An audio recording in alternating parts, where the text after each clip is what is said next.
You reach into your pocket right now and pull out your wallet, or you don't, because you forgot it at home and you are now standing at a coffee shop having a minor panic attack. Either way, what you are holding feels like the most important thing in the world. But here is the truth that will ruin your entire understanding of economics. Everything you think you know about where money came from is probably backwards. For roughly 300,000 years, humans existed on this planet without a single coin, bill, or bank account. We built cities, we navigated by stars, we created art that still makes us cry. We were not dumb, we simply did not need what you are holding. And the story of how we finally invented money reveals something uncomfortable about who we actually are. You have been taught a story your entire life. It appears in nearly every economics textbook ever written. Adam Smith told it. Aristotle told it. Once upon a time, humans bartered. You had chickens, someone else had a cow. You both wanted what the other had, so you traded. But barter was inconvenient. What if your neighbor did not want chickens today? What if they wanted salt? You would have to go find salt, trade your chickens for salt, then trade the salt for the cow. So humans invented money to make trade easier. Problem solved. It is a beautiful story. It makes sense. It explains everything. There is just one catastrophic problem with it. The barter system never happened. Anthropologists who have spent careers living alongside societies that still operate without modern money found something strange. They did not barter. Instead, they gave gifts. Or rather, they pretended to give gifts, while everyone understood implicitly that a return would be expected. A hunter shared his kill, knowing he would be repaid later. This was not barter. This was credit, a system of mutual obligations that bound people together. Anthropologist David Graeber put it bluntly, if pure barter ever actually existed, we would have found one example by now. In 5,000 years of recorded human history, archaeologists and anthropologists have never uncovered a single society operating primarily through direct exchange. Not one. And yet the barter myth persists in our textbooks like a ghost story we cannot shake. So if humans did not invent money to solve barter, what were they actually using? Your earliest ancestors used what was most valuable to them. For nomadic herders across Central Asia, the Middle East, and Africa, that meant cattle. A cow, a sheep, a goat. If you owned cattle, you were wealthy. The Latin word for money, pecunia, comes from pecus, which means cattle. In English, we still call money capital, rooted in caput, meaning head, as in head of cattle. Every time you use these words, you are speaking a language that remembers when your ancestors literally used animals as currency. Cattle solved a real problem. How do you compare value? 2 goats equals 1 cow.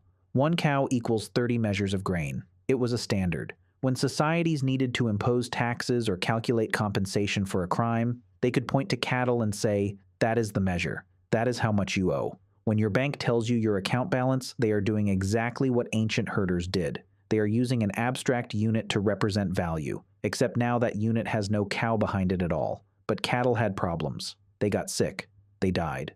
They required feeding and space. If you were a merchant traveling far from home, you could not herd 1,000 cattle behind you. You needed something portable, something that would not rot.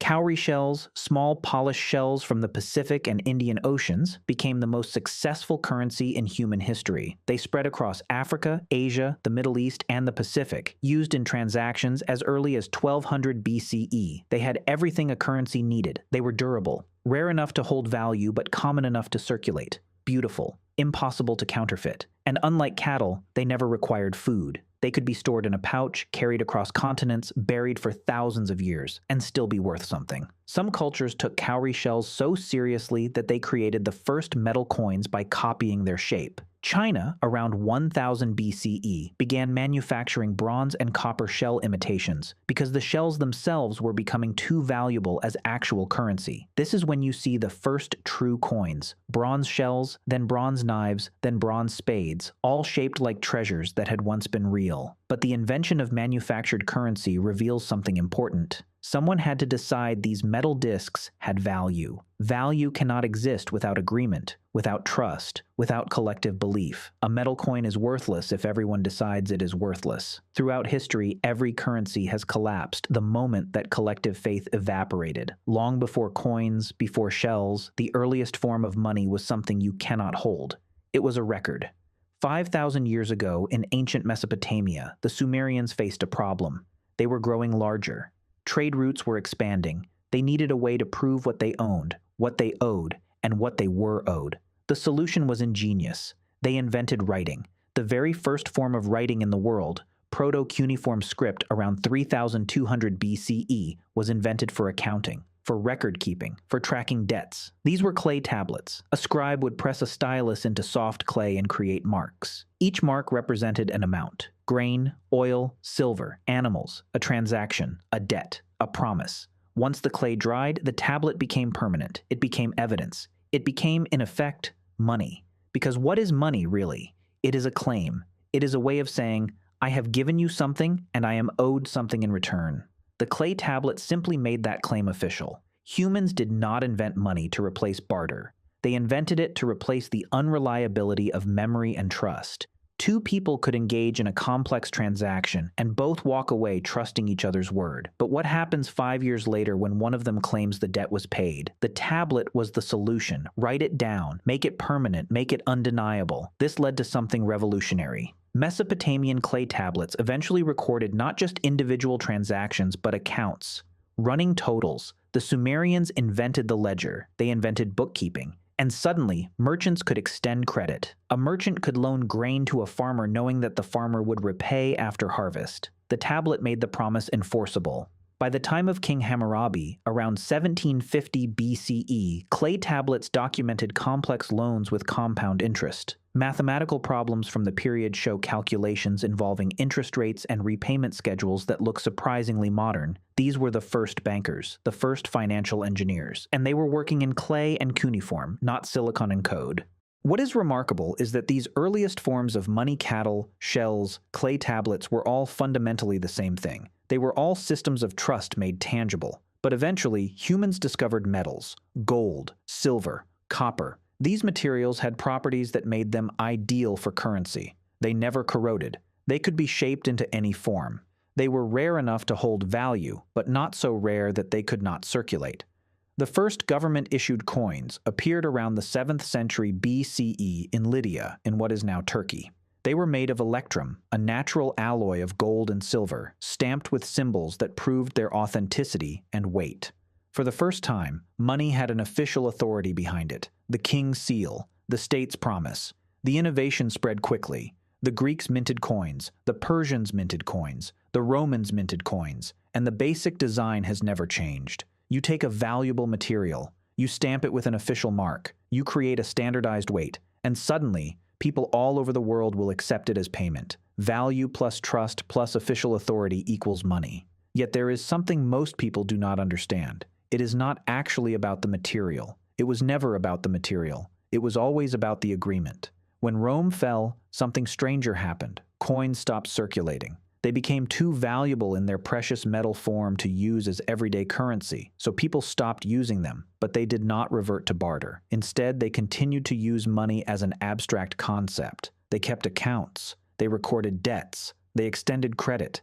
This happened in medieval Europe for centuries. Money existed. Trade happened. Wealth was transferred. But the coins were in treasure vaults, and commerce ran on records and trust, just like it had in ancient Mesopotamia. It took until the 11th century for the next major innovation. The Chinese realized, why carry bags of metal when you could carry paper? They invented paper money, a piece of paper that represented a certain amount of value. It was revolutionary and terrifying. For the first time, money had literally no value in itself. It was pure symbol, pure agreement.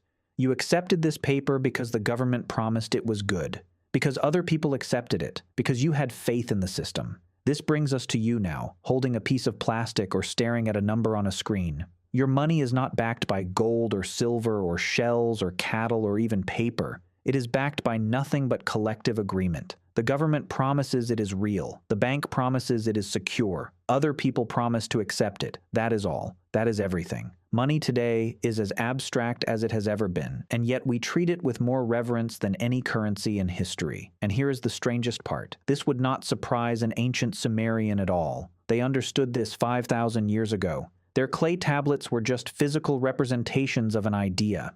The idea was, you are owed this. You have created value. You deserve to be repaid. The clay just made it real. The metal just made it portable. The paper just made it lighter.